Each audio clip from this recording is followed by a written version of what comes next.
just how small a window we had in which we could hurt Zemi without paying a price. And I was going to get in every hit that I could before the window closed. Behind me, Artemis's E-laser snapped again as she dropped back into flesh to engage the rest of her targets. And the crunching smash of brick and mortar outside my field of attention had told me Svyatogor had entered the warehouse.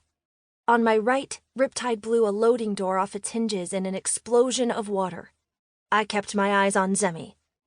The warehouse wall stopped the Russian boss's bouncing roll, and the cadaverously skinny man made it back upright before I caught him again. My hardest hit from Malleus hadn't even shaken him, just taken him off his feet, and the eyes he turned to me glowed.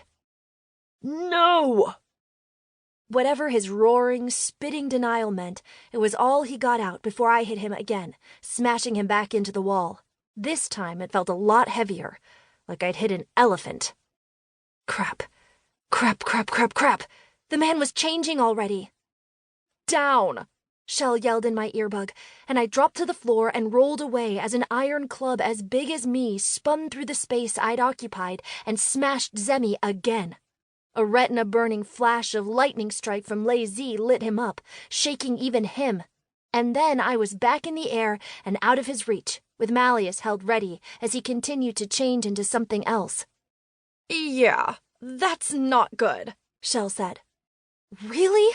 Do you think? 4 hits from us had barely shaken him, and now, stepping away from the wall, Zemi thickened and stretched. His long fingers grew longer, turning spidery, his skin marbling and darkening to coal black as heat poured off him in waves. A volley of snaps behind me marked Artemis's continued work on the street villains at the table. I ignored them. The liquid hiss of rushing water told me Riptide was doing his job, pulling in and backing up a load of his own ammunition waiting on me. Another loud crash told me someone else, probably Grendel, had arrived to deal with the remaining Ajax type. But I didn't look around.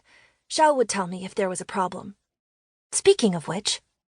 Shell, how's the evacuation coming? The CPD's superpower response units are clearing the street and adjacent buildings. So far, Rush, Veriforce, and Watchmen haven't had to keep anything in here from getting out there. Zemi, I know, that might be about to change. They're ready if it does. That was good to know. Svyatogor had told us the Russian Bratva preferred to make their meeting places in urban areas, where heavy fighting could easily bring on heavy civilian casualties. This base sat right in the middle of a half-gentrified Chicago warehouse district. The former warehouse across the street had been turned into lofts, a shopping arcade, and a club. And half of this building was a restaurant and club now. We'd have rather fought absolutely anywhere but here, but this was our best, and maybe our only, chance to catch the Bratva captain and his soldiers all in one place. Zemi yelled something Russian at Svyatogor, his words a shiver-inducing crackling hiss. Svyatogor just laughed as his iron club whirled through the air and back to his hands. As big as it was, it looked small in the Russian giant's grip. That is so cool, Shell enthused. And I had to agree. I gripped Malleus hard. Svyatogor had made it crystal clear that I wasn't to directly touch Zemi once he'd changed, or let him touch me under any circumstances. Shell, how are we doing? Grendel's got Blondie down. Artemis and Lei Z have got the rest. Riptide is almost ready. Zemi charged, arms wide, the cement beneath him cracking and bubbling. Rip, now! I yelled.